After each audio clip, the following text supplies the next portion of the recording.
talking about the conversation that I was having with my mom. I didn't say that was my opinion. Okay. The conversation I was having with my mom. Right. So I want to be clear. So the full disclosure, it's not about that. And because a lot of times, right, we are, ethnically different, right, culturally different, and certain things that are looked upon differently. And then went through, and I had another conversation with the dude, and it was like, define harassment. Right. And he was like, oh, harassment is a repeated situation, right, of unwanted needs. And so his question was, and I'm throwing that out there for the audience, so now you need to kick back and give me the answer, right? His question is, if I told a woman that she was pretty, or a woman told me that I'm handsome, is that sexual harassment? Or is it a situation where I told him or her, I don't want to have that conversation with you, and you continue to have it? Which one of them is sexual harassment? You know what? There's a little bit more to that. Sometimes you have to look at the power dynamics. Are we in a work setting? Is it my supervisor or someone who has power over me making these comments? Do those comments make me feel uncomfortable? Is this a standard and practice that goes on? Is this the work environment that I'm in? I mean, men and women should be free from any form of harassment, or they should not be there should not be a feeling of uneasiness or being uncomfortable. So, I know we got our guests coming in, so I think we could take this on the tail end of the show, because there's a lot more to, these allegations, but at the same time, I believe in the due process. However,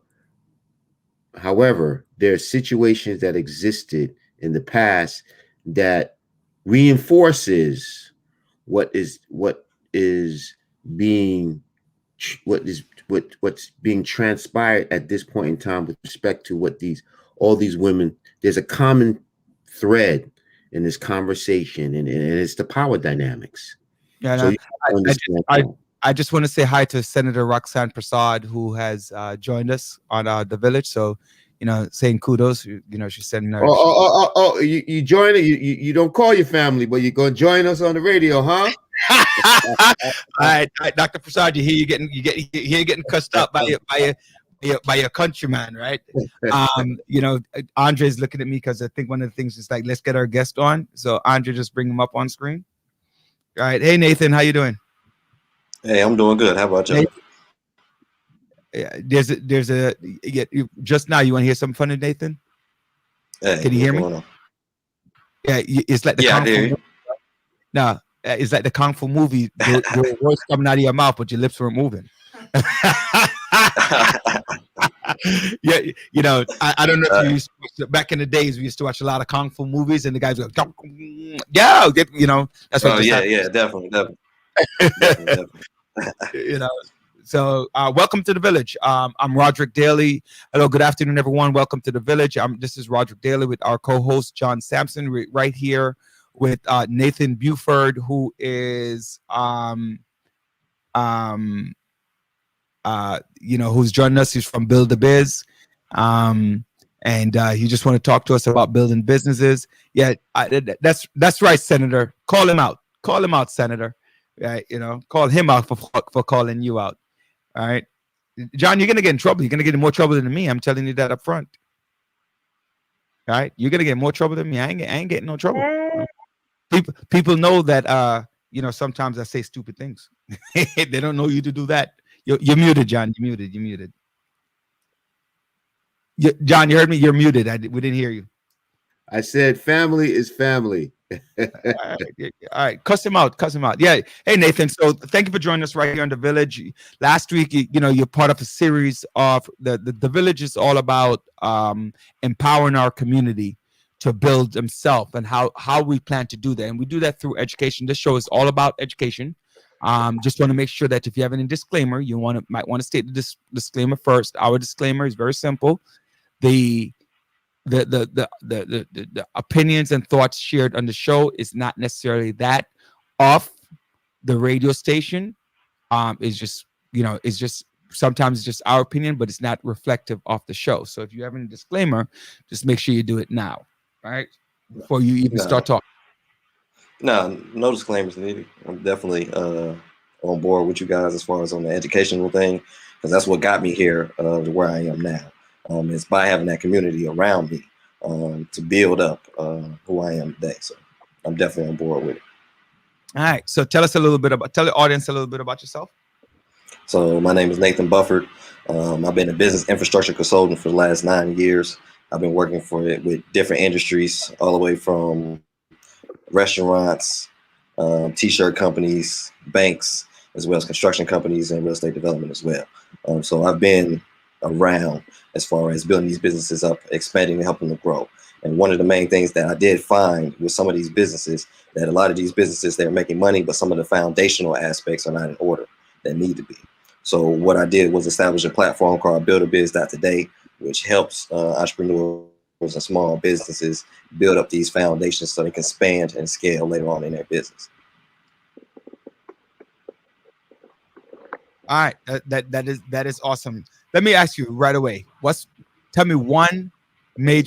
Give me two major pitfalls that you find with startup companies. Especially with startup companies, is not doing their due diligence and research on their industry. And the other thing is not really knowing what they're getting themselves into. So most people, when they start a business, they look at it as, okay, I'm gonna make this quick money. I'm gonna get this business going, and they're not looking at the whole full picture of what needs to be put in place to start a business. Because it is a sacrifice at the end of the day that you're going to be making. So you want to be prepared, and you want to set up those goals and ambitions in order and organize yourself to be able to scale and be able to move in the right direction. So I say those are the two pitfalls that I usually see. You can say the question usually comes down to, where do I start, for the most part. But so Nathan, you're trying to say basically they come into this without putting a business plan together, basically. Correct. And it's two ways I look at a business plan. So you have a physical business plan that you write down, but you also have to have a mental one. And what I mean by mental one is because you're going to have mental stress, you're going to have mental sacrifices that you need to be made. You have to have a mental compact to make a decision, because a lot of people, they sway on decisions when it's needed. So you have to build that up as you go along in building your business. All right. So I guess I could ask you, so where and how do I go out and start a business? So you can start a business. You can go from the SBA and look up some of their business plans they may have. But the main thing that, hold on, go back for a second. When you use acronyms and you just assume that the audience doesn't know. So I'll break it down. Small Business Association. So the Small Business Association is a government program that helps people start businesses as well. So you can actually Google a Small Business Association, the SBA, and they give you a brief guideline on where you need to start as far as your business. Now, to take that a little further, right, you can go to buildabiz.today, and we have a lined out ladder process for you. So the first step that we do take you through is that business plan process, because you want to have an idea. You want to scope it out. You just don't want to have, hey, I want to do A to B. You want to have A, B, C, D, E, F, G, to make sure that you have those orders in plan so you can build that business accordingly and have that steady foundation. Okay. Any questions, guys? I mean, so tell me, what types of business can I start with? You can start with pretty much what I tell my clients is, what business do you feel comfortable in? So a lot of us have skills, we have passions, but what are you good at? Have you looked at yourself? Have you looked at yourself and educated yourself on the industry that you're looking to get to? Or are you currently in that industry and do you just want to expand on your own? Because a lot of people that I come across, they might be in the business, like a restaurant business, for years, 15, 12 years, something like that. And they want to open up their own restaurant. Or it might be a t-shirt company that just started. Or it might be somebody that wants to get into a financial business. It's a lot of different aspects, but it all comes down to you. What are you comfortable with? What are you looking forward to going and presenting in the future on yourself? Well, Nathan, one of the biggest problems that I see with businesses or even startup businesses, one, able to get the capital that is needed for them to start up their business. Two, the loopholes or all the red tape that they have to go through to borrow money, and all of the other administrative red tapes that they have to go through if it's a restaurant to pretty much open up the business. And funding stream is one of the most important things to a lot of these businesses. And a lot of these businesses, they don't need a lot of money. You know, the best example I have seen is with the whole stimulus package and the monies that were set aside. I'm going to the hospitality, to the restaurant, to the businesses, the monies that were given out. A lot of smaller mom and pop operations, they didn't get uh, any of this assistance. And like you said, one of the reasons is because of their lack of, as you said, foundational aspects, not having payroll, not establishing a plan, not paying certain taxes, not tax returns, because those are the things that the institutions are going to look at.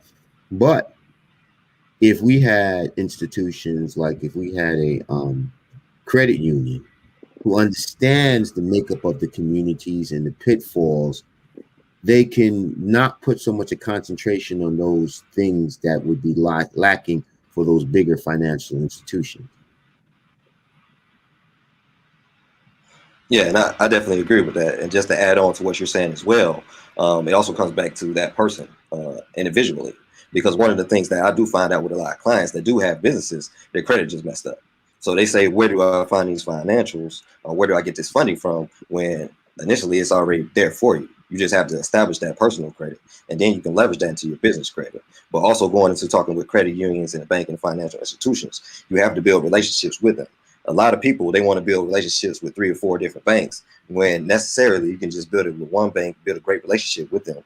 And now you built a solid foundation that you can expand on. And when you need money, you have that relationship to go to. My Yeah. question, Go ahead. my question for you is how important is online presence for a business? Yeah, online presence is greatly, and it's something that is needed today. It's just like your first impression when you meet somebody in person. So you want to make sure that you have that first online impression, the entice a customer, bring them in, and knowledgeable and educate them on what your business is. Because a lot of clients that I have, they have a great Instagram, and then you go to their website to order something, and it look like they only spent $10 on their website, or it wasn't worth what you thought it was, because they painted a big picture on social media, but the actual function of the company and the website wasn't up to par. And that does come back to a financial aspect, a foundational aspect, coming back to their build out of the website, the SEO infrastructure. And I can go far into that. But I was just saying, Nathan, I just love the kung fu-ness of your talking. I mean, I just love it. When you get a chance to go, if you get a chance, right? I think you came on around 7:30-ish, right? I want you to take it on the Village Talk Show on YouTube and see your kung fu. You're gonna laugh, okay? So I have a lot of times people come up to me and they're like, my wife is in business. She does, she's a CPA. And so we do a lot of business taxes and stuff like that. And the question comes up, I want to open a business. I don't know what to do between an LLC, a corporation, or sole proprietorship. Are you able to elaborate to the audience so they have an idea what does it mean for these type of businesses? And if I left one out, you could talk about that one as well. Yeah, what it comes down to, that research and that game plan, because you got to look at what industry that you're looking to get yourself into. So you might have a sole proprietorship, which is just you. You have an LLC, which you could bring partnership LLC. Or if you want to go the big boy route, you can go ahead and incorporate yourself for Inc. and you'll be able to build upon that. but you also want to look at certain matters of your industry and look at comparables of your competitors as well as people that's in your same position in business. So to go back to what John said, I think he was saying that he's in the restaurant industry. A lot of restaurants that I know, they usually start off with LLCs, but then what happens is they scale up, they start becoming franchisable, and then what happens is they convert themselves to Incs. You know what I'm saying? So it's different opportunities for them, but you want to research that industry and make sure you're prepared for that. But I think part of my question is, can you explain what the not that you own one or the other, but can you explain what the difference is? I get it, I know, but I'm saying you as a person who's in business, can you explain to them what is an LLC, what is a corporation, what is a sole proprietorship, so that people begin to understand, so they can make an informed decision. I mean, one of the things that we spoke about is that not starting out knowing what you want to do. You get what I'm saying? And to break that down. So LLC is a limited. And talk about the liability as well. Yeah, so LLC is a limited liability company. So what that does is that separates the personal you from the actual business. So those are becomes two separate things. Now, then you have an Inc. or corporation, which pretty much separates yourself as well. But when it comes down to it, you're able to build upon that in different pass-through strategies, along with taxes and a bunch of other funding aspects that go along with that. So I think does that answer the question that you're trying to get into? Go ahead. You're the man. Yeah, but those are the two main ones that I say that you should look into and be knowledgeable on. And what I'll say is that foundational aspect that you can research and be knowledgeable on yourself. So you can go on Google, you can type in LLC, limited liability company. You can go on Google and you type in Inc. and corporation, and you can read those for yourself as well. All right. So part of it for the audience out there is what the liability is on you, the owner. So sole proprietorship basically means that you own the whole thing, and if something were to go wrong, they can go after you, all your assets and the company. Limited liability, obviously, limited liability means that you still own a percentage of the company with another group of people, and then the liability on you is less. Incorporation is even less. But the difference is that with a corp, as you go back and back, is ownership of your company. So as you become a corporation, you become less and less of an owner of your company. As you know, sole proprietorship basically, sole means alone, like you own it alone. Well, Roger. Also, it's a lot of tax consequences with respect to that, and also liability. Right. With the sole proprietorship, LLC, or partnership, or corporation. It also depends upon your tax bracket. So there's a lot of other things that go into it, with respect to setting up these corporations. Yeah, and one of the things I say, and I recommend to most clients is having a tax strategist, not just a CPA, but actually having a tax strategist along with that is one of the things that I do recommend for some of my clients. I've never heard that before. A tax strategist? I've never heard that. Yeah, tax strategist. That's actually a field? Yes, it is. Yeah, it's a field. It's usually used it's usually used in a tech field. But what I've done is reached out to a couple of people here in the Atlanta area where I'm located, and to help these smaller businesses learn about taxes, because that's one of the things that happens is a lot of these companies make money, but they don't know how to pay their taxes, or they don't know how to strategize with their taxes. So you have a CPA, and the CPA can assist you, but at the same time, you want to have a game plan that goes along with your goals and ambitions as you grow. So the more money you make, the more taxes most likely you're going to make. But if you have a tax strategist that can help you lower your tax liabilities, then it becomes a different ball game for you. And Roger, that is the biggest problem that a lot of businesses, especially in the minority community, have. Well, not even that, even ball players. It's taxed, your ability, your tax structure, and your inability to pay taxes. Because one thing, the IRS will always get what they want. They get what they want. They can make your life miserable. So the correct thing is, they say when you win the lotto, the first thing you hire is is you hire an attorney and you hire a financial planner, but also a tax person, because all the taxes that that will arise. So it's about as it's all about making sure, as Nathan said, that preparing ourselves and it's so important. You say the foundational aspects. That's something that we lack when That's creating true. businesses. That's our problem. Period. Exclamation point. I have a question. I'm going to add on to what you said, John. In regards to what happened with the pandemic, a lot of businesses, a lot of people went out of business. And some who do have a business might be stuck on how to start again or what to do, or should I even bother? How could you help some of the people who are just like in between and really stuck on, hey, my livelihood just been taken away? Yeah, so one of the things that we have done during the pandemic is do case studies on certain businesses.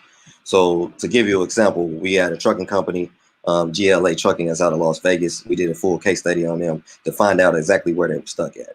And so one of the main things that we did was looked at the executives, what their opinion of where they were stuck at, but also look at their user base, which is their vendors and employees and stuff like that, to find out exactly how could we expand on their business and grow their business a lot better and get them out of the rut that they're in. So one of the main things that we found out was the reason they were getting stuck was because of the brokerage firm they were actually using wasn't working in their benefit like they thought they were. So what happened was, instead of them getting 1 or 2 loads per week or whatever they're supposed to get, they were only getting that 1 load and was getting upcharged for it. So that came through from the case study, which they had somebody on their team that looked in the operational manner of them. They would have been founded beforehand. So that also goes back to that operational, that foundational standpoint that I'm talking about. And it was just based on us just doing a brief case study. I say the case study probably took us 2 to 3 hours after analyzing their business, just asking them certain questions and just doing a little research on their business. So what? One of the questions, somebody comes to you, Mr. Bufford, and say, "Listen, let's go back to John. Let's pick on John for a little bit." John comes to you and he says, "I want to start a restaurant business." Has no idea, nothing. So you have that client who he ain't got nothing, but he has the idea. So I'm going to use John, right? Tawana, I was saying Tawana, Joanne, right? Joanne has some money. She has a couple $100,000. A group of people collected some money together, and she also wants to start a restaurant, right? I have a business plan, but I don't have the money, right? I don't have the money, and I can't cook as good as John's people. But I also want to open up a restaurant. I ain't got no money. I have a business plan. I have an idea. I have a location. I have a this. I have a that. Whatever the case is. So it's 3 different. We're coming from a different angle. Walk us through what that looks like. I don't know where you want to start or how you want to start it. Or maybe there's a piece that everybody has to be at. And again, remember, John has the idea. He can cook, and he wants a restaurant. Joanne wants a restaurant. She has the money. I don't have the money. I can't cook, but I have the business plan. I have the location. I have the this. I have the that. So it's 3 different angles of this business. Tell us what we need to start. How we're going to get that started from the get-go. So start from there. So these are 3. Just to clarify, these are 3 separate businesses, correct? But all want to do. We all want to do a restaurant. All right, and so with John, he just has the idea, right? He has the idea, and he's a good cook because his friends. He cooks. He has parties. He has 100 people over, 200 people over. They're like, "Yo, John, your food tastes good. Maybe you should open a restaurant." You know what? I'm thinking about it. I think it's a good idea. I want to do it. But he ain't got nothing. Right. Yeah. Right. He don't have nothing. So the first question I asked him, okay, how's your personal credit looking? Because what we can get into with John aspect, he doesn't have nothing. But if he can get his credit up, go to credit restructuring, get it repaired, we can get him some cash flow to get started. And what I would recommend doing is establish yourself in a ghost kitchen. What this does is establish a cash flow for you now. Now that you have the cash flow, you can build out your restaurant, your business plan, your ideas, and whatever you need else on that aspect. And just to go into detail what a ghost kitchen is, it's a kitchen that's pretty much in a warehouse that people with different brands come to prepare food, right? And they're paying for their food. Uber Eats picks it up, Now he has a cash flow going. Now he can expand on his business even more because he's generating the necessary cash flow needed for that. Now that was on John's aspect. So what was the second one, Roger? If you can just clarify that. So Joanne has the money, and okay, so with Joe, she has the money. So she has a couple $100,000. God forbid one of her grandparents moved on and left her a nice inheritance, and she wants to start a restaurant. Yeah, so what I do with Joanna is I say, hey, the first thing we need to do is hire you a restaurant consultant. And the main reason we want to hire you a restaurant consultant because you do have the money, but you don't know the industry, you don't know the restaurant business. So we want to put somebody with you on a day-to-day basis that can help you run your restaurant and put you in the right position to make sure that you're successful with that, right? That has that experience that you need on your side, because usually you need a team to run a business or run a restaurant from that experience. If you don't have that right team in your restaurant business, it's not going to be successful. So we want to put the right people around you to ensure that you can position yourself in the right way possible and you can make the right decisions. Now, with Roger's standpoint, you just had the business plan, you don't have any money or anything like that, right? Right. Well, I mean, my credit is good, but I literally have the business plan.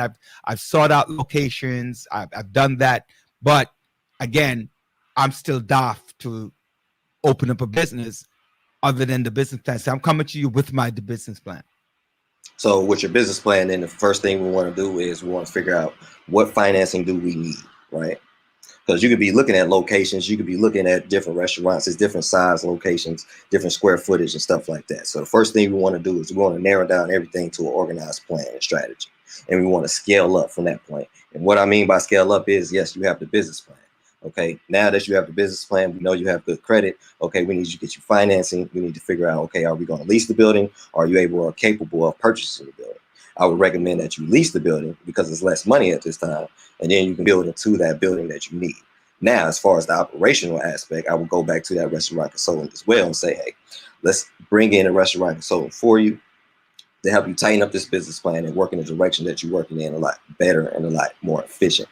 Because most likely this business that you're doing, somebody else already did it in that restaurant industry. So it might be a wing restaurant, it might be jerk chicken, it might be pasta, Italian, something like that. But we want to bring those resources to you to put you in the right position as possible and make sure that it's efficient and you can get to your goal as quickly as possible. Hey, Nathan, my recommendation would be to try to put all three of us together. I was thinking the same thing. I was asking But at what point would you recommend that we seek each other out? But that goes back to the first question I asked, right? I asked you, was these three different businesses, right? So I broke down each three businesses. Initially, I would just have your partner, but that's why I asked that question, was you three different businesses? So that's why I clarified for each one of you, rather than just saying you partner, because a lot of people that get in the partnership don't work out sometimes because each people have different ideas and different capabilities of what they want to do. So that's why I tried to clarify and say, hey, if it's three different businesses, okay, let's work with John. John wants to do this. Okay, we can help him do this. Roger wants to do this. We can help you do this. Joanna wants to do this. We can help you do this. But yeah, most likely from the get-go, if all of y'all have together and y'all want to plan it, hey, it's definitely a partnership opportunity there. Well, Nathan, if you see something like you said, if you got clients like that, if you got different clients, you ever come across, you have different clients. One may have the financing, one may have the know-how, one may be able to have the location, and then you try to see if they fit. Has that ever happened? You just try to see if they would be fit together as a partnership, or? Yeah, that definitely, it happens all the time. Okay. But one of the main things that I do find out is everybody has their own idea of what they want to do. Right. So it usually comes to a point further down the line that these partners aren't working together anymore. Mm-hmm, mm-hmm. So sure. What I like to do is build a resource with each one of them and say, hey, okay, let's see if this opportunity works. There's an opportunity there. It may work, it may not. But at some point, we know you're going to want to expand on your own. That's just human nature at the aspect of it. So you want to address that from the get-go to remove pretty much all of that conflict that's going to be happening in the near future. Right. Because it's rare that partners stay together, like super rare. Like, so what we want to do is address everybody's idea. Then once we have everything factual laid out, then we can come together and say, okay, we know you're going to fit. This is why we're putting you together with this person. And to give you the best example of that, I have a good friend of mine who I used to work at Domino's Pizza with. He just opened up his pizza shop. Took him about a year. He kept saying, "Hey, I want different partners." I'm like, "Bro, you can do this yourself." So it took him about 4 months extra, but he ended up doing it himself. It's called Unwind Cafe.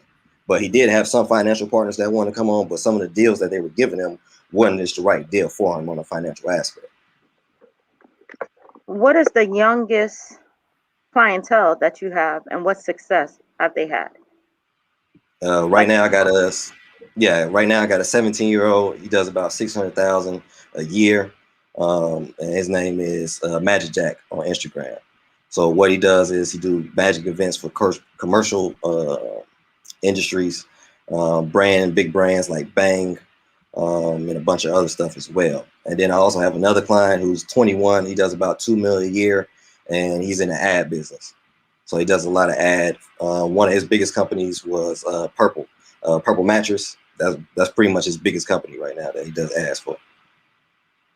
So when they come in at such a young age, what is advice you would give them for the parents too? Yeah, the advice I give them is that foundational aspect. So what I do is I try to work their business backwards, because these two gentlemen, even though they're young, they came to me with a running business. So I don't want to affect their business, but what I want to do is add on to what they're doing and make sure they cover that foundational aspect. So that might be helping them set up the necessary corporations in the right format, or it might be bringing in the necessary CPAs, might bring in the necessary lawyers and attorneys they may need to help them flourish further down the line. And what advice would you give? Sorry, Roderick. What advice would you give someone who just decided, hey, I want to start a business and I just started a website, or I went to Instagram and that's it, and it's up and running? What caution would you give them? The caution that I would give them is anybody can throw up a website, but it doesn't mean that you're going to obtain that traffic that you're looking for, that customer base. So what you want to do is do that due diligence in that industry and in that business. I know I've said it a million times, but it's definitely a key point that I just want to factor in. That's one thing that has to be done, because a lot of people have websites, a lot of people have Instagram, but they're not bringing in that customer base that they thought they were going to get once that site went up. It's certain things that need to be put in place. Like I said, SEO infrastructure is one of those things. And also getting your ads in order and stuff like that as well. But it's different aspects for different industries. But those are one of the things that I would caution. So going back to the situation that I presented, a scenario where John, myself, and Joanne all want to do the restaurant business. Would you recommend, what kind of company would you recommend and why? What type of partnership would you recommend and why? I would recommend a joint venture partnership. It'd be less liability. Okay. And would you say who had the money? Joanne, you had the money? All right. So would you say that Joanne who had the money, I who have the business plan, and John has the cooking and already has his established base of 200 clients or so that he has cooked for? Would you say that would be equal, or would you say, well, Joanne has the money, she should? What recommendation are you looking to give to a person like that? The person who has the money makes the decisions. That's just in short, because at the end of the day, you're gonna need her money to get over the hump. Okay, that's a very interesting question. Because a lot of times people feel like if I'm coming with the idea, you didn't have the idea, I'm just needing the funding. And the person, you're not gonna make money. We're not gonna make money without each other.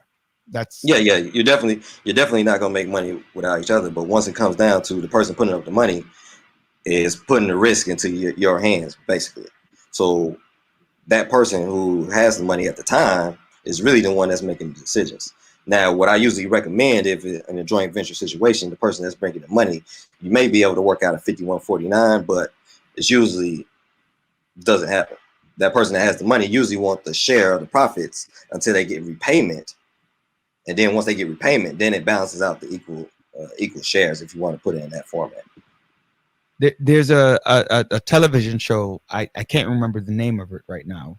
It's on CNBC. Like, you talk about No, Shark Tank. not Shark Tank. Shark Tank is one, but it comes after Shark Tank, where the guy goes in and say, "You need this much money." Oh, you talking about Marcus? Yeah, I think that's it. Yeah, I think that's it. Yeah. I know. I watch that show all the time. Yeah, he pretty much says the same thing. Yeah. So he comes in and goes, "You need $150,000. I want 51% of your company. I'll give you 151. I'll give you whatever the number is. I want 51% of the company." So go back to your conversation about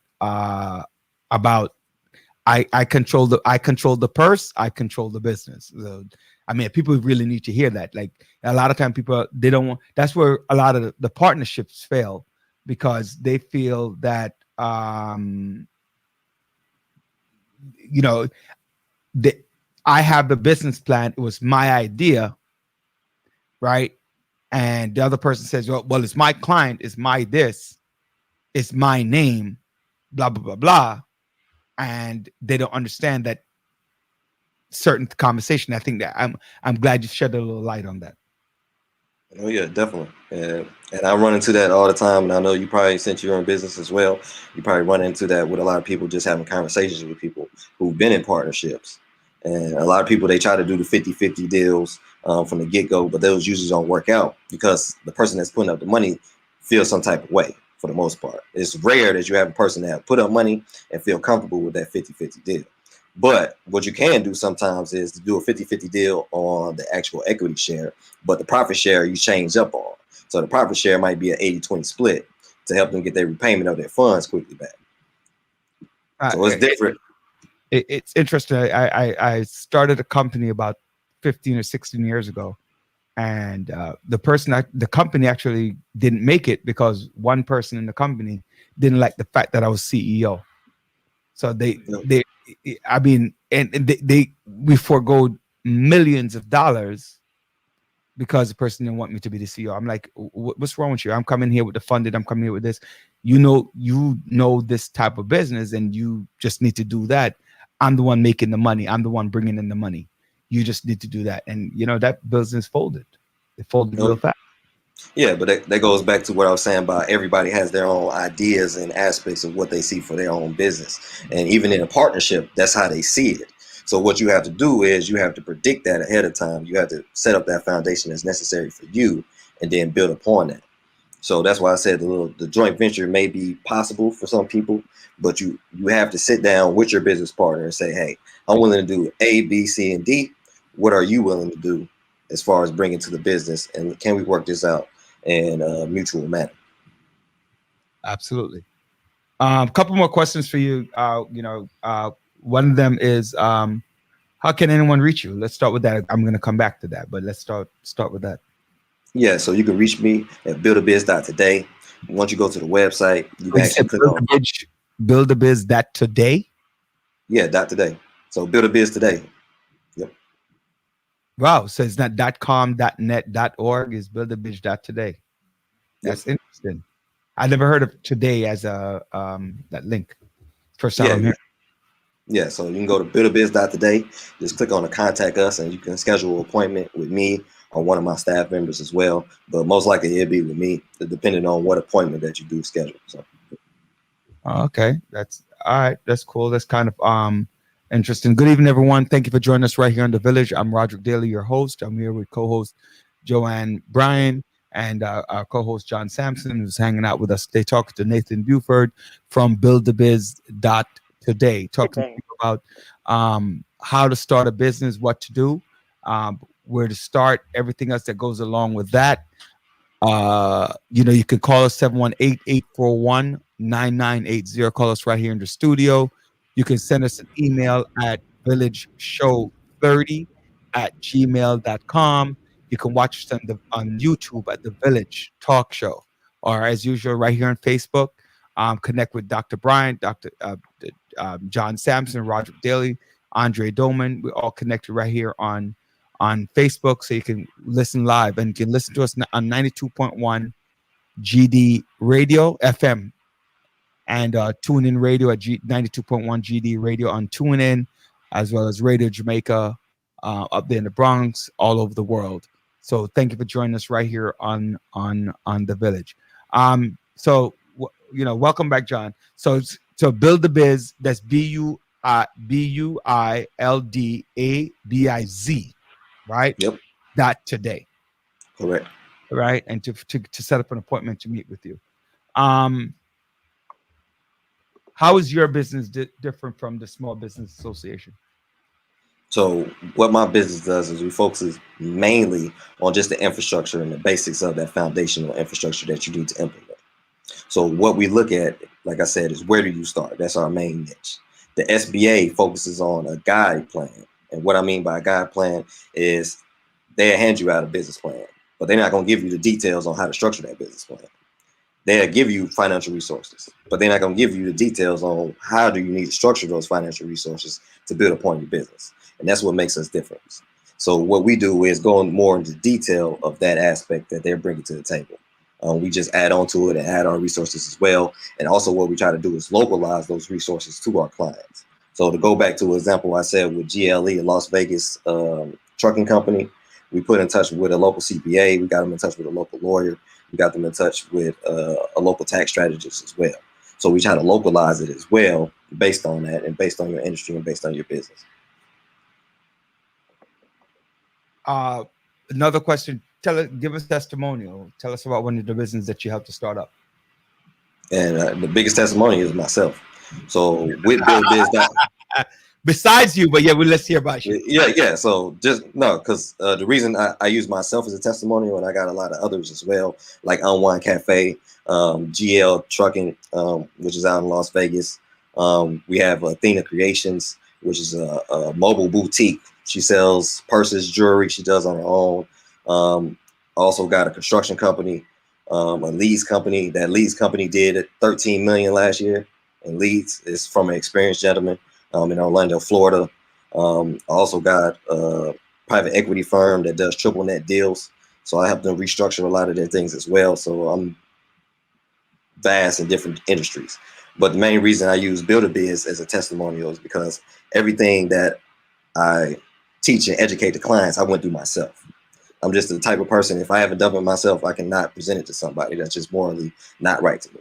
So what I did was I built buildabiz by using my credit. I leveraged my credit to get $120,000 in personal and business credit. Leveraged that in building out the business. And by doing so, I was able to pay the using the cash flow from the products that we have, ebooks, courses, and stuff like that, affiliate marketing resources, and different referral programs that we do have to pay down that debt as quickly as possible. So I paid it off within a 7-month period. So that's why I use it as the biggest testimonials, because buildabiz wouldn't be here without me actually implementing what I'm teaching to others. And Nathan, I can say, what you just spoke about is truth to power.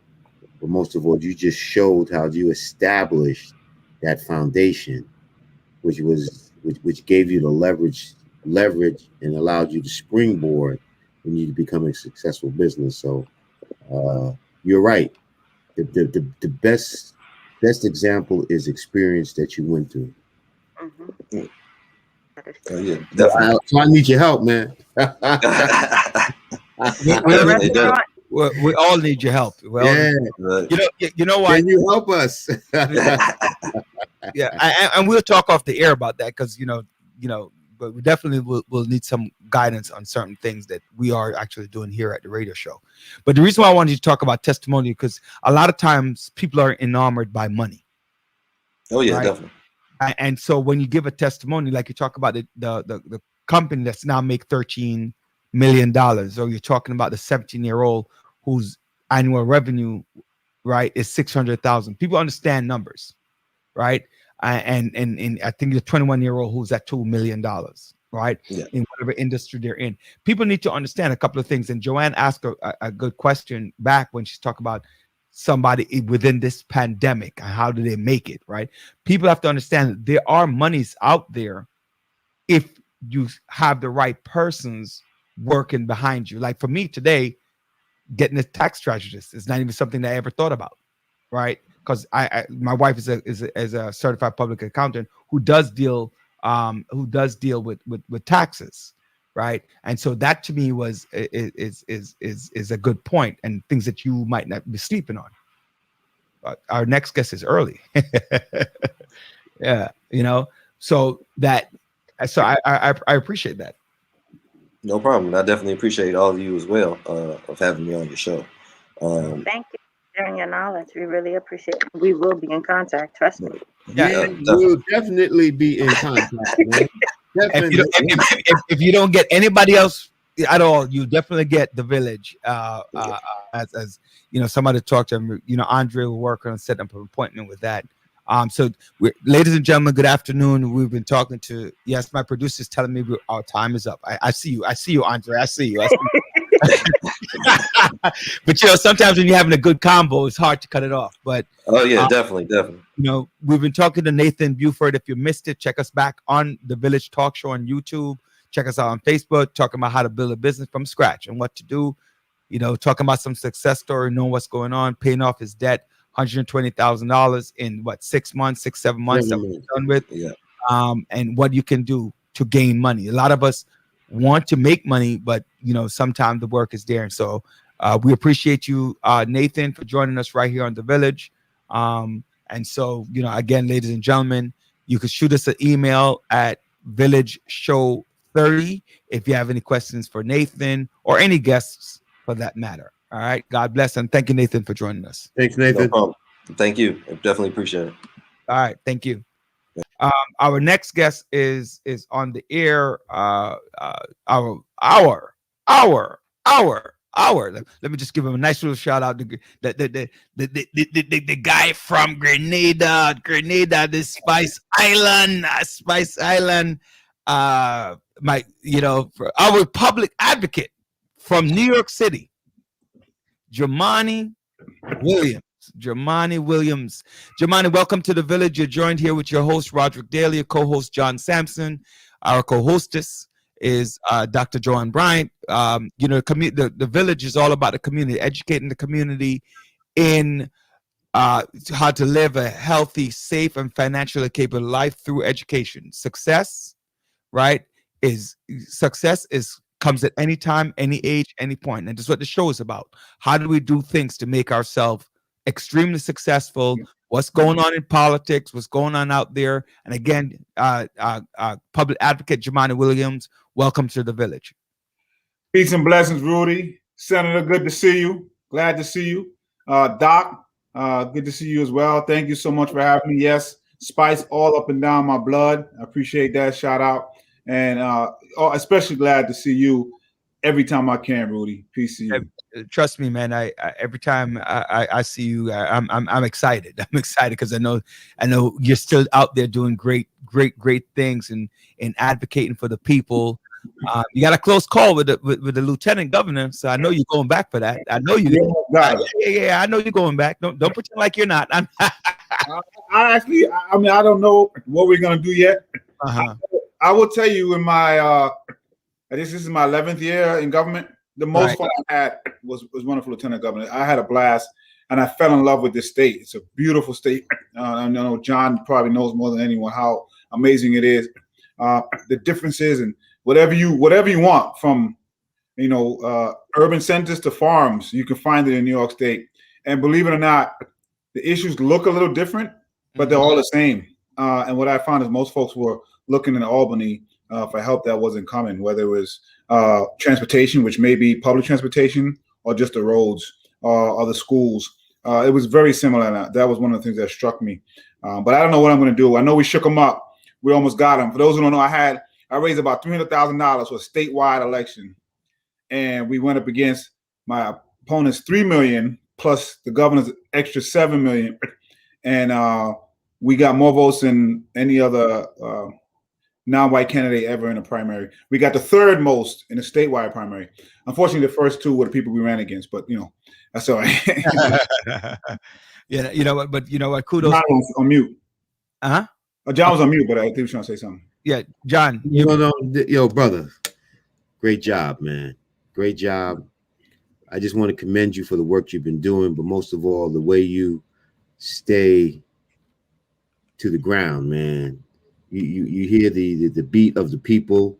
Our mutual friend, Leroy.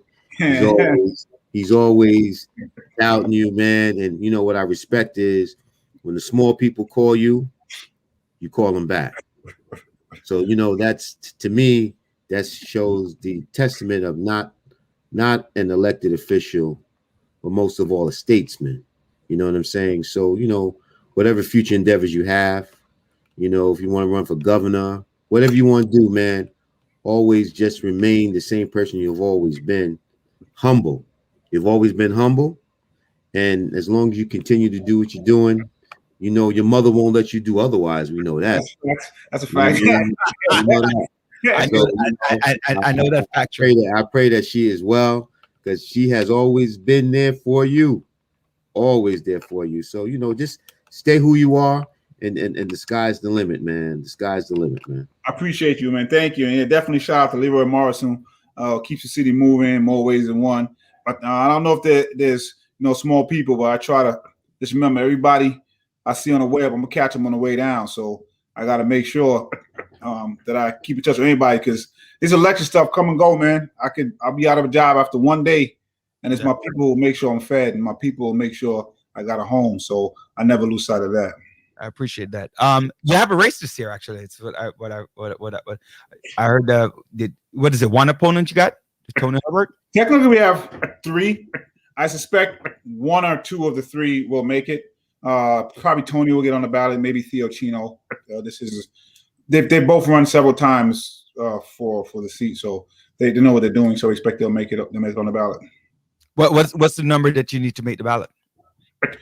I think they cut it in half. They cut it significantly, so maybe about 2,000 for a statewide. I was in opposition, and still I am in opposition to having to get signatures during the pandemic. It basically, electeds in the state decided that we're going to do something that violates every directive that we've heard from the federal government down to the city government. It was disgusting. People have contracted the COVID virus because of petitioning. It's unnecessary. I think it's really just people who are sometimes nervous about people being on the ballot. And there were other ways that we could have created a place for people to show support to get on the ballot. This was a worse way, and they did lower the numbers, but they did something which was worse. They shortened the time period. Yeah, so because I think by next Monday's the last day of filing. Yeah, so instead of having several weeks more, you have 3 weeks, which means you literally have thousands of people out there now in a small space of time, and it was not a very good move, and it was disappointing. We sued, we lost, we appealed, we lost, and I think it was sad on its leadership to allow it to happen. You know, John and we're gonna have this debate after you leave, but the Cuomo situation, do you think he should step down? It's interesting. I've been, I think some people catching up to me. I've been saying this dude is not a good dude for a very long time. And amen. Amen. And one, I want to hold space because there's courage in women coming forward. So we have to hold space for that. And if 7 people came forward and said the governor punched me in the face, we might view it a little different. So we have to think about it like that. And it's the courage to do that. I would also say the qualities that are needed to do what the governor is accused of, we see those qualities in how he governs up until this point anyway. And so the folks who are saying due process, I believe there has to be due process. Impeachment is a part of the due process that I think needs to happen. So I agree with that. What I think the governor's doing now is what he always does, misusing people's pain and trauma. So the trauma the Black community has with not seeing due process, the trauma the Black community has with having videos of people being shot unarmed and people saying, well, we can't rush to judgment. So he's using that trauma to try to make himself a victim. It's unfortunate to see, a couple of folks help him do that. But I do understand what trauma does. And on top of that, there is a laundry list of things why he shouldn't be governor.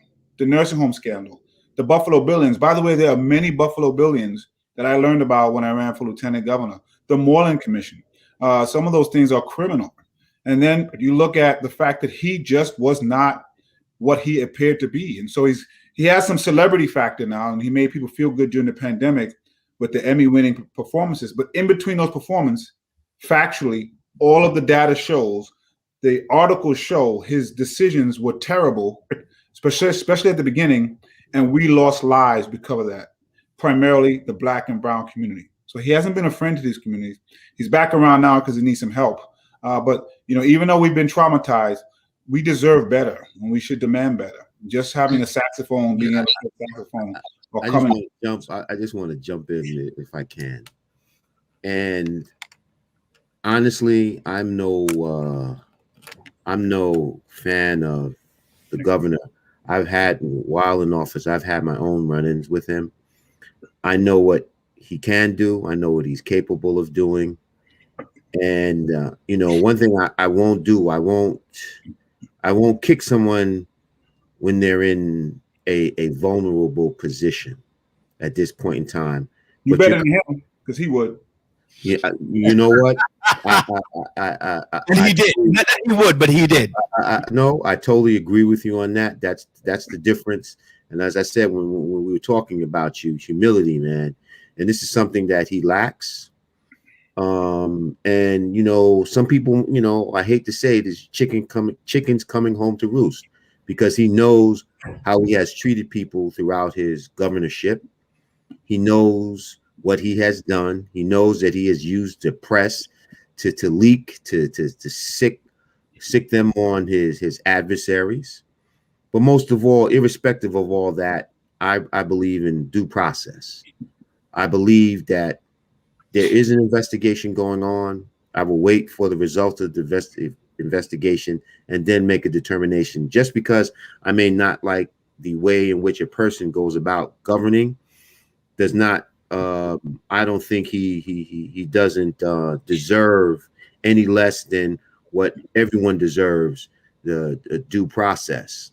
Because just a couple of weeks ago, and I know you're up on this, public advocate, is 3 gentlemen spent 24 years in jail for the death of an individual. And one of them, the DA was pushing for the death penalty.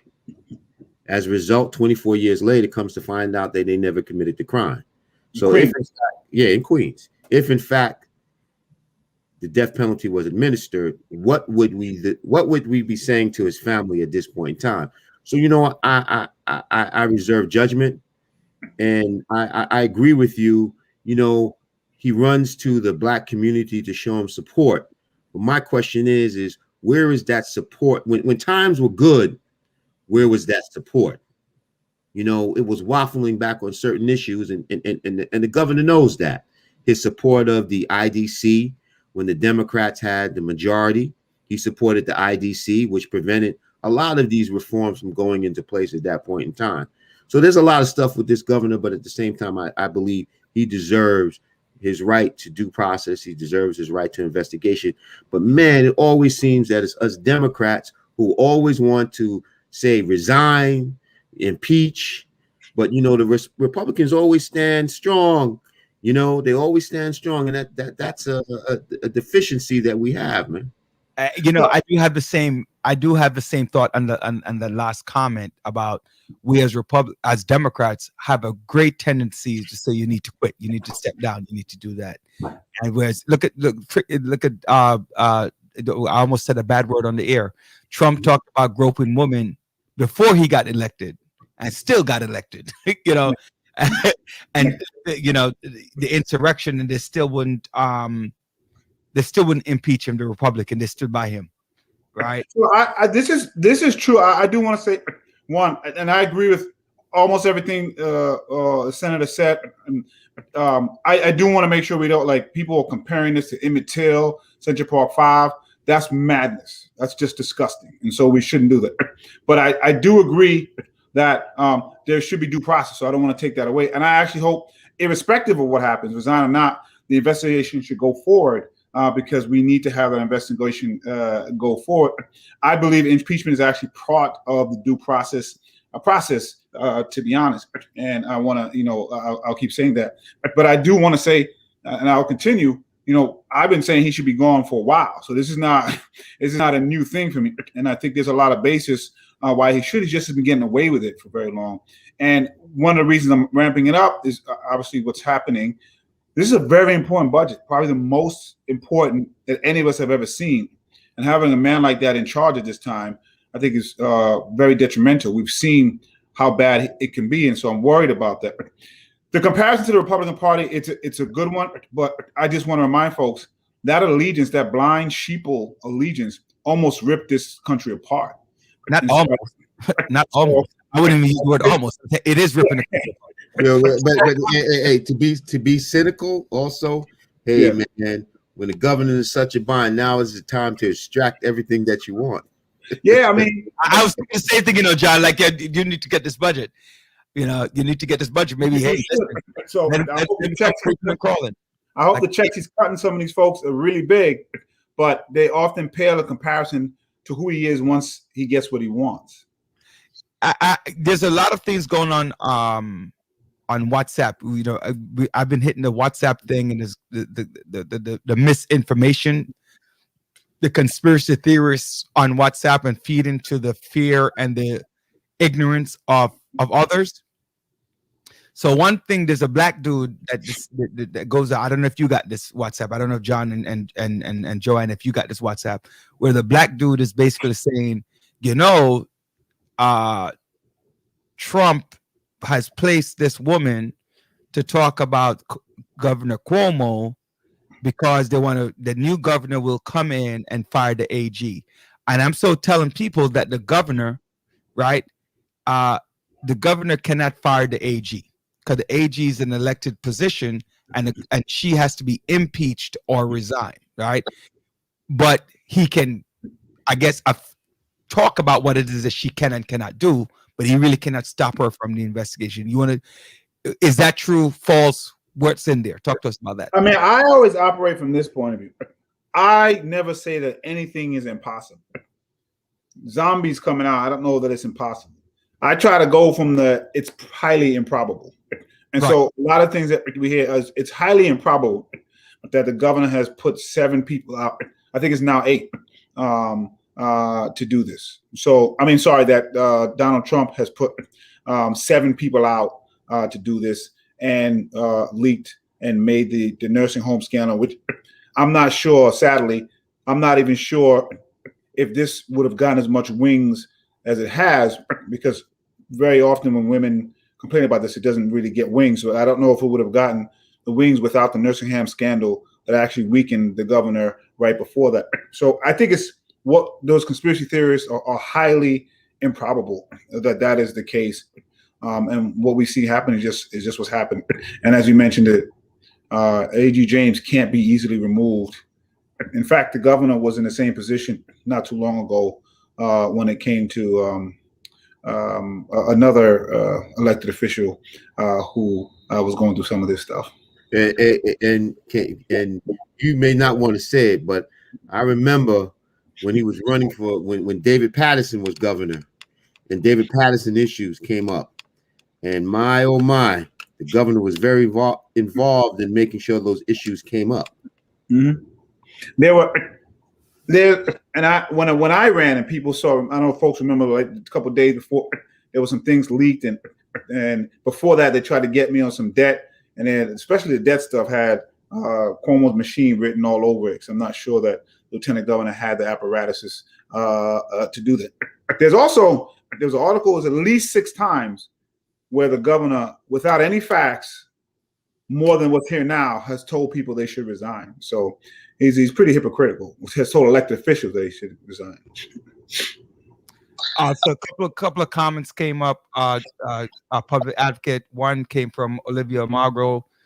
Don't you think Trump is involved? That's about the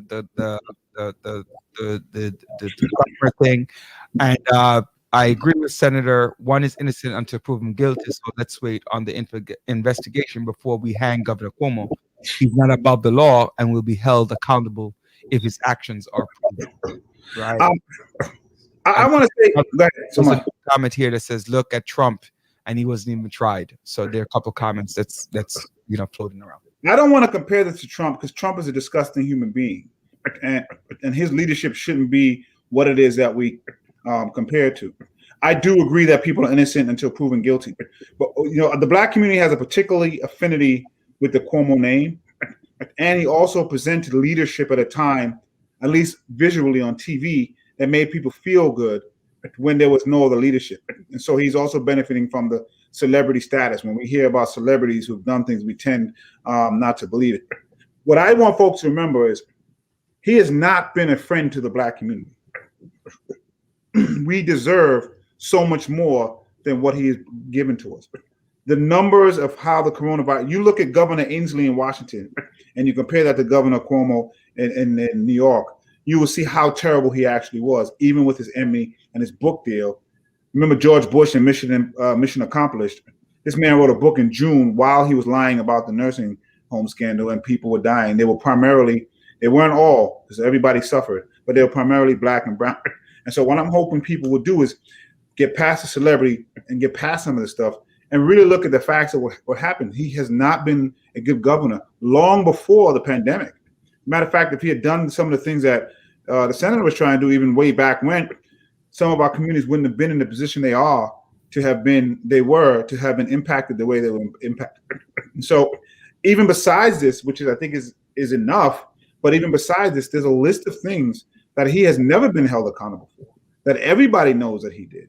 And everybody pretends that didn't happen. So, I want to continue to do what I can do in my power to make sure that he's not the governor of the state, because he's harmful to us. As much as we want to maintain allegiance, he very much is. And I can walk through steps during this pandemic, that decisions he's made, why they're wrong. And I'm only talking about information that everybody had. I'm not talking about when we didn't know and all this other stuff. I'm only holding people responsible for the information we had and the power he had to make decisions. And he just ignored people, including his own medical team. Ladies and gentlemen, thank you for watching and listening to The Village right here with your host, Roger Daly, co-host John Sampson, co-hostess Dr. Joanne Bryan. We're having a little conversation with our public advocate of New York City, Jumaane Williams, talking about what's happening in the state, what's happening in the city. You could call us in at 718-841-9980. If you have a question for the public advocate, send us an email at thevillage30@gmail.com, or just hit us up on Facebook at Roderick F. Daly, John Sampson, Joanne Bryan, Andre Doman, multiple avenues, Tawana St. Paul. Just hit us up, ask a question. See a lot of people comment online. I want to go back. Public advocate, I just want to jump in on one issue, and that has been bugging me, man. This ranked choice voting and the impact it could have on our communities. So, I'm just trying to get a better understanding of it. And what happened? So this is a good question. Unfortunately, I'm gonna have to jump soon, but the ranked choice voting. I actually believe the systems we have in place don't necessarily help us. And so what we've seen in ranked choice voting in other places is that it actually got people. It got more Black, brown, women, and underrepresented communities voted in. For those who don't know, you're going to do ranked choice voting for the first time in June. You basically have the ability to rank people up to 5, and it actually increases the power of your vote. And it actually saves money in case of a runoff, because you get to rank people until somebody gets above 50%. Most of us who are elected by a very small amount of the population. The amount of population that comes in to vote. And of that, I think I was elected by maybe 25% when I first got elected. That's not a lot. So this helps make sure the person who's elected actually has even more of the support of the people. It also prevents people from alienating parts of the community, because what we as elected sometimes try to do is just know what our win number is, and we don't really need to deal with bother with anybody else. And that's harmful. And so because now folks want to get people's second choice, they begin to interact with communities in a way that they might not have. I think that's very important. There are a lot of Black, brown people involved in government. We do need to see some more women. We need to see some more from the LGBTQ community. But there's some more diversity in other places. What I think is going to happen is people who are not from the quote unquote establishment, we might have some more of those folks. Now, there is some legitimate concern about the amount of education that we've done at this moment in time. I think it definitely could have been more. I do know that whenever we did put this in, whether it was right after the pandemic or not, there's going to be people trying to prevent it from happening. The question I have when people discuss what might happen to the Black community is, well, what's happening now? I'm willing to take that risk because I don't think the Black community has benefited from the system that's in place now. And so we've had 2 years of Bill de Blasio. We know the complaints there. We've had 3 years of Michael Bloomberg, and before that, it was 2 years of Rudy Giuliani. So what is it that we're going to get that's been worse than what we actually have? And so what I think is people are just always worried that the ecosystem they prepared for themselves, the economic system that they prepared for themselves and their friends in the establishment way we do these, that may get shaken up. But I don't think that it's going to be any worse for the Black community per se. People were looking at this election in Queens, and I think we saw that it worked well because we have a new council member, Miss Savina Brooke Powers, that people worried. What's going to be amusing to me Shout out to Savina. Shout out to Savina. Definitely. Oh, yeah, I spoke to her today. She said the first time I met her was when she was working with you. Yeah. But what is going to be funny to me is, I haven't made an endorsement in the race, but Andrew Yang is far and ahead more than a lot of people now. So he would probably, if the vote was today, he might actually win because it's 32%. But ranked choice voting is going to prevent that from happening because we have to count a second choice votes. Oh, Yang, don't get me started. Let me just end with this. What's going to be? Let me end with this with the ranked choice voting, because what's going to be funny is to see the same people who are complaining about ranked choice voting trying to use it to prevent something like a Yang from getting in. So we're going to see a whole flip if Andrew Yang maintains this status as the front runner. I have a question for you, John, but let me take the caller. Caller, you're live, but right here in the village, we're talking to the public advocate, Jumaane Williams. You here with John Sampson, Rod Daly. Caller, you're live. I guess they don't want to talk. All right, no problem. Not yet. Not yet, but okay, they're still here. I leave them on the air. If they want to chime in, they could chime in. I know the public advocate said he got to go. We have two questions. The one is on the air first asking. I think Joanne has a question she wants to ask you. So you see that? Ask Mr. William, will he run for governor? Quick answer. I have no idea. I haven't thought about it enough yet. I'm running for re-election in June. Let's get through that. I appreciate that, though. It's very rare to hear people saying that this dude from Brooklyn who loves hip hop with earrings should be mayor or governor. It's an honor, but it's just a weird space to be in. Listen, you've come a long way. Joanne, you had a question, so he has to go. How can we support you? If anyone want to go about in supporting you and coming up in June, how can we go about in supporting you? Much appreciated. You can go to my website, JumaneWilliams.com. We may or may not get matching funds, so we need all the support that we can. I take nothing for granted until election night 9/01, when there's nothing else can be done. So we're asking folks to go on. You can see the ways you can get involved. Donations are really important at this moment in time. I think we're going to get the signatures we need to get on the ballot, and then we may need some volunteers. So that's what can be done now. All right. Jumaane, appreciate working with you. Thank you for joining us right here in the village. Please do. You're always welcome back. Thank you. So hey, tell your mother hello, man. I will do that, Senator. Thank you, Rudy, Doc. Peace and blessing, love and light to everybody. All right. Have a good night. Peace. Good night. Interesting, John. Interesting combo. Like it's like when and the Cuomo conversation. You who was inside politics for a while, and he who's currently inside of politics and was in politics before Cuomo got elected, and you also weren't there before he got elected and served some time with him, are all saying the same thing. So the people on the inside are saying, "Yo, this guy's dirty," while people on the outside, who like myself, and a couple other people are like, "Hey, Rudy, I don't like the word. I don't like. I mean, when you say dirty, I mean, I'm not saying he's dirty. What I'm saying is the image that he portrays to the public.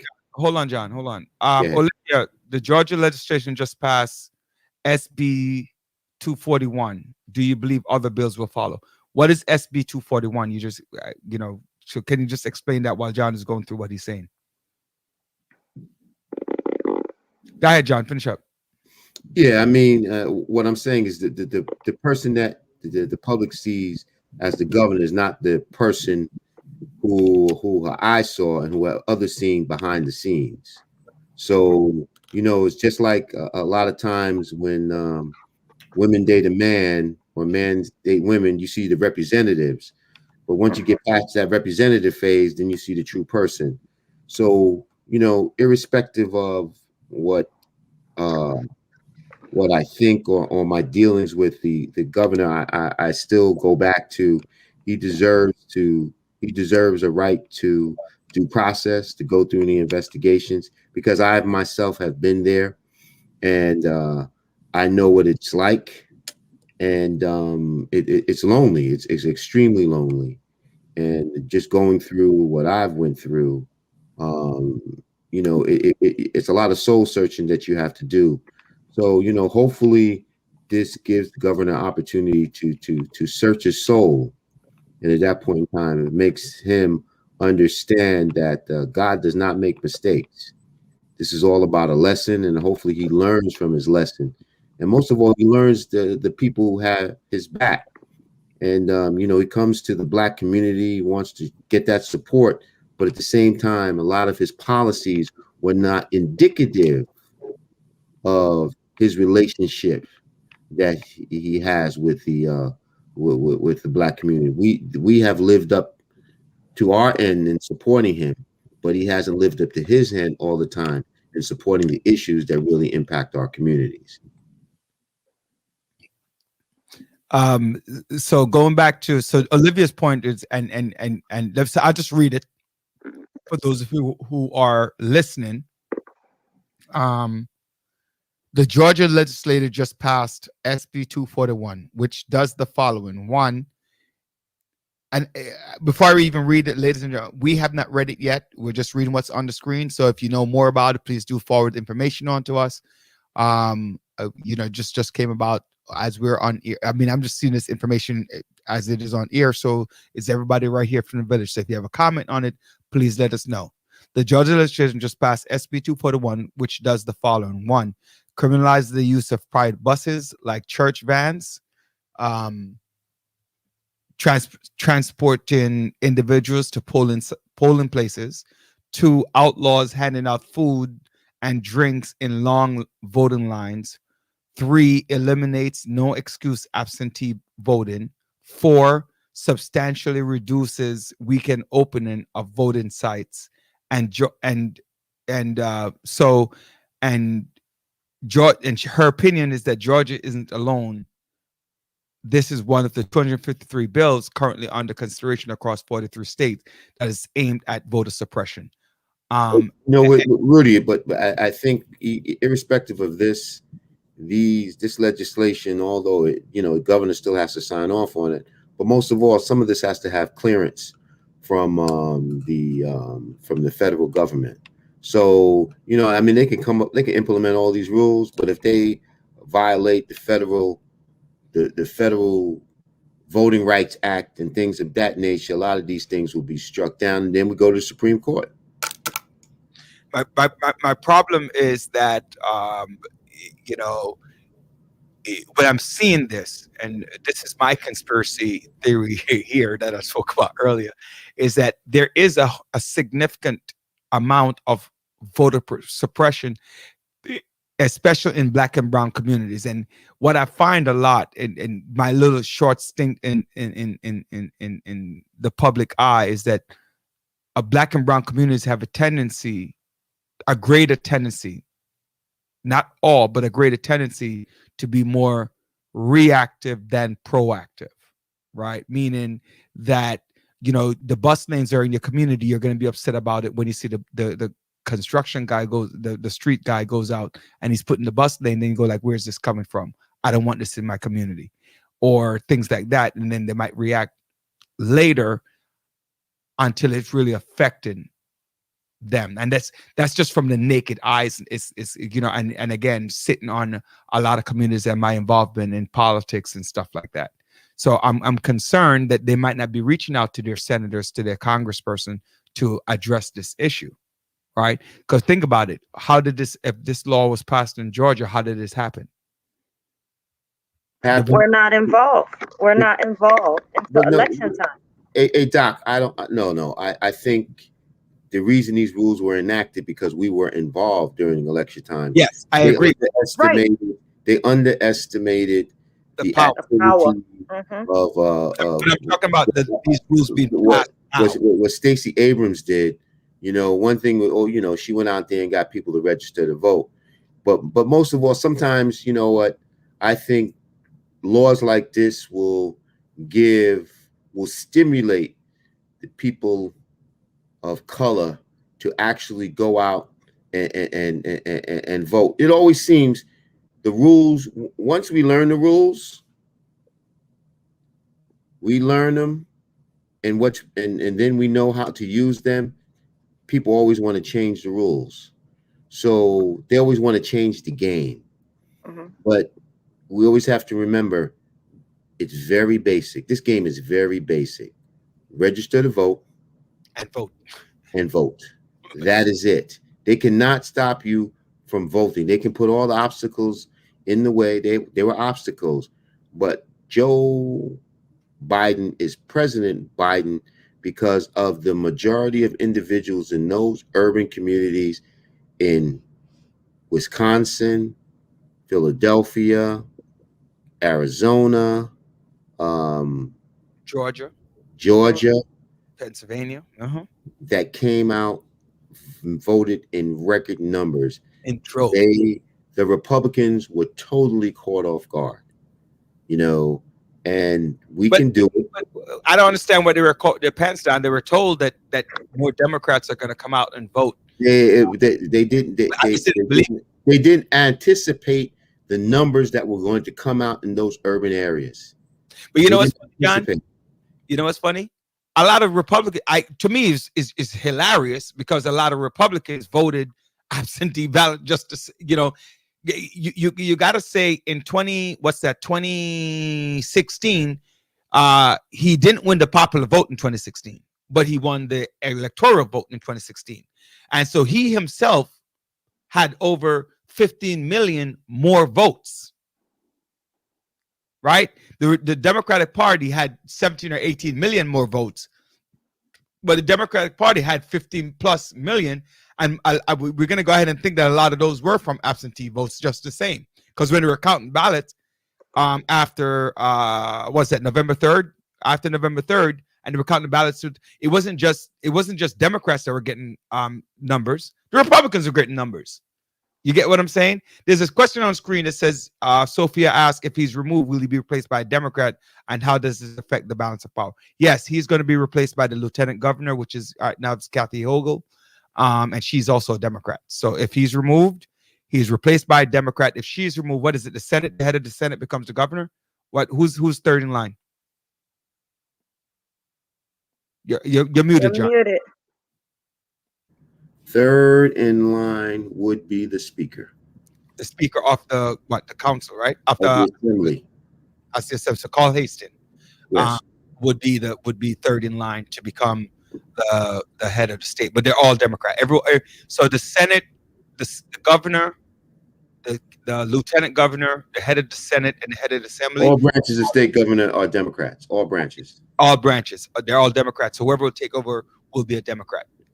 As a matter of fact, I think all of the the attorney general is a Democrat, the governor is a Democrat, lieutenant governor is a Democrat, the mayor is a governor. The mayor's a governor. The mayor is a Democrat. The head of the is a Democrat. The comptroller. Both houses, the controllers both of them are Democrats. And so the major power structure here in New York City are all Democrats. So anybody who takes over, and then in 2024, when is it 2024? No, 2022. 22.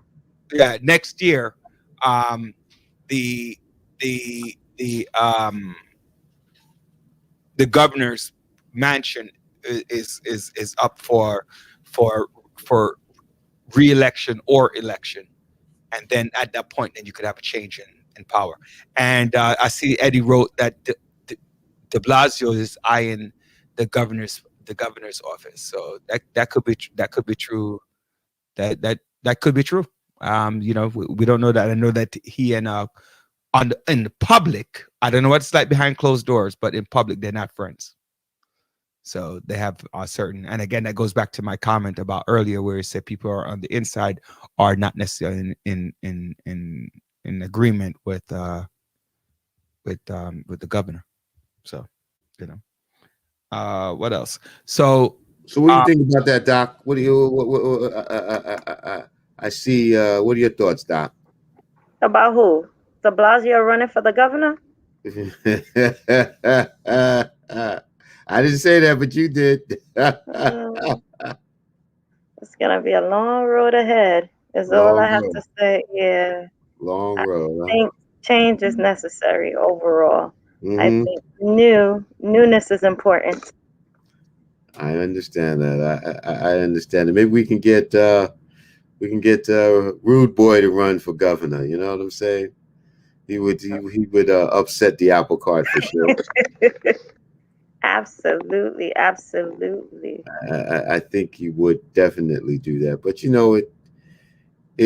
the power dynamics was going on. I think a lot of people were surprised of the vote that came out of those areas, particularly Georgia.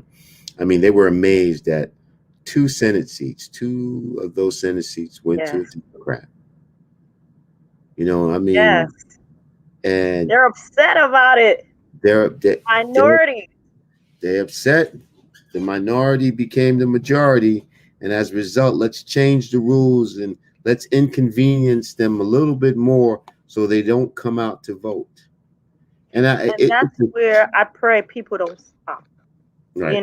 Just because, hey, you have whoever you want as president, don't stop there. Keep going, keep following, keep participating, make your voice known. That is so important. That's where we fall off as a community. We get the most important part done, but then after that, you hardly see anyone come out. And even in the whole George Floyd situation, it really woke up the consciousness of people, not only people of color, but Americans. The world. The world to see exactly what we have been saying for decades. Finally, even Fox and Friends, they couldn't debate that issue. Even Fox News couldn't debate that issue. What happened to George Floyd, it was so obvious. They couldn't put a spin on it. And they have seen the realization of what we have been talking about for decades, about the brutalities that people of color have been facing at the hands of the police. And you know what? Everybody runs with defund the police. Nobody's talking about defunding the police. People in our community, we do not want to defund the police. However, what we want to do is we want a better relationship with those officers who represent our communities. And the only way we can get that relationship is by making sure that more of them have an understanding of the people in the communities, not only during periods of criminal activity, but when we come to the communities, come to the block association meetings, the senior center, see what's the schools, see what's going on. There's a lot of positive things going on, but sometimes one negative act overshadows all the positive things that has been going on in our communities. I feel this leader is trying to chime in there, huh? Rudy? No. I just heard a couple of comments that you made, but I so agree. And I brought this up a couple of months ago when I said to my mother, hold on, let me do this right. Hi, Auntie Maureen. I see you. I hear you. All right. So don't be calling me later and tell me that you were on. I didn't say anything to you. So now I'm telling you up front. Hi, Auntie Maureen. How you doing, me, Auntie Maureen? You know, because she kills me every John. She's like an avid supporter, and she's makes sure she's like, yo, I came on the show. You didn't even say hello. Hi. Oh, by the way, that reminds me. Hello to everyone out there, on Facebook who's joining us, on YouTube, on any social media platform that we're on, that you're joining us at 718-841-9980. You want to call in or just talk it out. Thank you for everyone who's joining us. This show is not going to happen without you and your presence and your input, because it's so we're very thankful, very humbled by you joining us right here on The Village. You know, going back to something that you're saying and that we're all saying, and like I said to you, sometimes I say things that are awkward. Mm-hmm. My mother and I are in a conversation, and you know, I talk to my mom a lot, not as much as I should, but we talk a lot. And sometimes when we talk, we have deep conversation. My mom is like, I'm never going to vote again. Right. And I say, why would you make that statement? Did you see the power of your vote in Georgia? Every vote in Georgia counted so greatly that Georgia alone overturned the Senate. So every vote counted, because Warnock didn't win by that much. Biden didn't win by that much. Ossoff didn't win by that much. So your vote counted, especially Black and brown people, because overwhelmingly one went Democratic. You agree with that, John? Joanne? You know, Rudy, I agree. I agree with that. But you know what? The point is this. What are the results? What's going to happen? How are the lives of those who voted are going to change? Not by just giving me a $1,400 stimulus check. What about the policies that truly impact those who are less fortunate in this country, to give them the opportunity to be one of the fortunate ones in this community? We're talking about opportunity. So I want to make sure that our votes translates into opportunity, translates into better education, jobs, but most of all, enhances our ability for generational wealth. That's important. And you know, John, you know, we talk about that generational wealth. Empowerment to the village. Yeah, exactly. That reminds me, Andre, see if we could get Congresswoman Yvette Clark on next week, because talking about what they're doing. I didn't get a chance to look at it as I left the house. CNN just dropped something about immigration reform, especially for people who a pathway to citizenship for undocumented young people who have been here for a long time. So a pathway to citizenship for that. I don't know the whole details. Maybe for Andre, maybe you could put that into our blog, so into our write up, so that for next week. Don't get me started about that, Rudy. Don't get me started about immigration reform. Don't get me started. Listen, you could get started all you want. I'm pissed as heck. I think it's about time. You know, and I say this, and I could understand why my mother is disenfranchised by a Democratic vote. The last president to do an amnesty was a Republican. Right? Amen. Right? The last president of the United States to do amnesty was a Republican, and that's almost 40 years ago. That's ridiculous. Let's call a spade. You know, and I want to go back to the Democratic setup for New York. And Charles Barron, I know your ears are ringing, right? You have a Democratic governor, a Democratic lieutenant governor, a Democratic speaker, a Democratic conference leader, conference, you know, a Democratic mayor, a Democratic speaker to council, but yet still our schools are going bonkers, and everybody gets up. I've been in so many endorsement meetings Oh, education is my priority. So why do we suck? Why does public education in New York City suck? Why are the teachers not getting paid at the level that they're supposed to be paid? Why there's so much crime? Right? Why there's so much crime in New York State, New York City, especially, and crime is going up? Why so much police brutality? Right? Why there's so many things? The roads are bad. And then you know what pissed me off too, John? While I'm on this bullet pulpit right now, why you see that, Doc? He on the bully pulpit. why is it Put it on mute now? Right? Why is the street camera lights for tickets at 10 o'clock? There is no school at 10 o'clock. Well, it's many places that there's no school. And there's no school. Well. Exactly. Why is that? Why is the Democratic Party ticketing, building its wealth off the same people who you want to vote for you? And why are we so blind to some of these things? This is absurd. And I'm going to use this right now. This is just me. This is editorial. It's not necessarily the view of the village. I'm telling you up front. But I'm very upset about that. There's no reason why the speed cameras need to be on at 10 o'clock at night. There's no reason why bus lanes need to be from 7 to 7. I don't care who you are. I don't care how much you want us to move and pay bus fare. That service is so subpar to begin with that you want to force people to take the buses, and it's crap.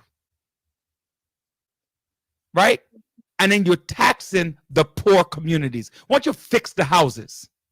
Why don't you get some affordable houses in there? Why don't you get some state-of-the-art places in schools? Why don't you fix the parks? Why don't you spend the money in real places? And stop taxing the people and having these crappy things and call it good education. This is crap. Sorry. All right, I'm done. Man, you couldn't have said it any better. And I hate to say this, when Donald Trump pointed this out, when you look at communities and see what's going on, predominantly those communities had Democratic leadership. I look at Baltimore, when that young woman who was running for Congress did her ad, she showed how Baltimore looked And for 50 years, Baltimore has been under Democratic leadership. So the whole point is this. We want to elect individuals based upon party lines, but at the same time, we have to hold them responsible to establish the resources that is needed for our communities. We can't be afraid to ask for that. And I think that is what has been creating the change in the political landscape. People are no longer taking lip service. People want to see action, and what are you doing? I have a brother, a brother, we're into college together in Philadelphia. And I'm like, I told him we need to get to the table, right? And I said to the brother, I said, since most people, black and brown people, most inner city black and brown people are not going to sway away from the Democratic Party, maybe we should push not to do what Ross Perot did in 1992, which paved the way for Bill Clinton, because he took that 3 million votes from George H.W. Bush, right, to make Bill Clinton, not to create your own party in the Democratic Party, right, but to within the own Democratic Party. I'm sorry, outside of Democratic, but within your you do like what was that? What's that? Sarah Palin. What was that? The Tea Party. Mm-hmm. Within the Republican Party, you build a strong party that, like you said, John, galvanize your votes. Like, don't walk into don't walk in. You live on Pennsylvania Ave between, I don't know, let's just say 2 streets. What? Give me 2 streets on Pennsylvania Avenue, John. Pennsylvania between Stanley and Cozy. Stanley and Cozy. All right. So don't say that I live at 1050 Cozy. Pennsylvania. And I'm only concerned with 1050 Pennsylvania. You need to try to take 1050, 1052, 1054, 1056, bring them all together and say, listen, if you're not going to do this, we're going to elect somebody else within the Democratic Party. We're going to give you a real primary. Not but Rudy, but Rudy, but then you know what we're going to face? What? Cancel culture. Mm-hmm. Yeah, that's what's going to happen. We wanted, it was in the press release that we're going to talk about that today, but we don't have enough. Do we have enough time to touch on that? We have about 5 minutes. You think we have enough? That's enough time to talk about cancel culture? What do you think, Doc? I think it's enough time. What do you think, Doc? You think we could touch on it a little bit? I definitely do. Yeah, Doc. What about that cancel culture? Listen, once you start disagreeing with people, you go a different way, a different strategy. It's a wrap. You can't disagree. Everyone cannot be the same, and that's the problem we face. Yes, there's certain things I might like about you or someone else or a company, but if everyone is not a part of it, then I'm eliminated or it's not necessary. But you're right, Biz, some politicians do need to be canceled. You're absolutely right about that. I think that's funny. Yeah, but you're right. It's you really can't have real conversations anymore. No, world is too PC. John and I we're talking about, you can't even talk about race, right? You can't. If you talk about money, people get all sensitive. You say, listen, I'm poor. I don't have why are you saying I'm poor? I'm not. You are poor. And if you don't understand that you're poor, so people can make a difference, right? You live in a blind reality. You're not rich. You need these changes. Your school system sucks. Oh, but my principal. But it might not be the principal. It might just be the system. Let's work on it, right? Let's stop. Let's stop having PC conversations. Not having disrespectful. Because you're not PC doesn't make you disrespectful. Would you agree with that? Totally. I think we just and for those of you, we're so close-minded. I mean, but this is how society is. It's so close-minded about issues instead of being open-minded and looking at it all. You can learn something from a different point of view, or use the facts that point of view trying to present and use it to show how your situation is similar, maybe a little different, but we really want basically the same thing. So it's, if I don't agree with you, next thing you know, my show's being canceled. You don't want to, it's just to the point now we can't have a real conversation. That's what it boils down to. We can't have a truthful conversation. One thing, one thing that was always said, a friend of mine, she said straight talk leads to straight understanding. You know what I'm saying? But if we can't talk straight, there will always be misunderstanding. And you know what? Everyone will not be the same. And right. That's where opinion, culture, religion, all that different aspect come into play. Mm-hmm. And if we sound the same, then something's wrong. Definitely something's wrong. We need pushback. We need, we're never going to agree. And we need to be open-minded and recognize that we all have opinions. The opinions are like, I don't want to use that negative word, right? Everybody has one, right? Mm-hmm. Right? You understand what I'm saying? So the problem is just got to be respectful. Like I said, when you talk about race and you talk about privilege, you talk about conversations, you talk about your power, you got to know what your privilege, your power, your prestige, you got to know what they are. And you got to know what you offer and stop being afraid to ruffle feathers because you don't want to hurt. I got to be politically correct. Right. Well, Woody, and Doc, what one issue that really causes an uproar is when we talk about reparations. Yes. Oh, Lord. No. We're gonna start off next week with that because we're running out of time right now. because we have about 2 minutes now. I want them to. I want to make sure that our viewers come back, because next week is about reparation. Yeah, next week, we're going to talk about the council culture. We're going to try to get Congresswoman Yvette Clarke on to talk about some things that are going on in Congress. We're not promised you who's going to be on yet, but definitely reparation is going to be on the topic, right? The COVID vaccine is still out there. I'll let you know how I feel after my thing tomorrow. Yes, I got the Johnson & Johnson. Okay. Yes. Yes, I hear you, Dr. Brown. Just to remind everyone that you're watching The Village. The Village is all about the community. It's about empowerment, and it's about knowledge and learning, taking what you learn, what and your understanding of it, and move forward so therefore we're dedicated to empowering the community to live a healthy, safe, and financially capable life through education, helping each one of us in realizing our dreams at any age, any point, starting from today. Success is not just spoken, it is done. What are you doing to be successful? Nathan talk to you about the 17-year-old who has a $600,000 business, the 21-year-old who has a $2 million business. So why are you sitting on your hands?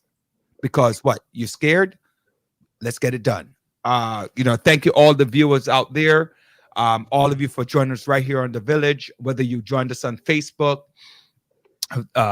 YouTube, on internet radio, on 92.1 FM, wherever you, Gospel JA, Radio Jamaica, wherever you joined us, we're happy for you to join us. Come back again next week, where we're going to start with reparation, and we're going to move from there and continue talking about the cancel culture.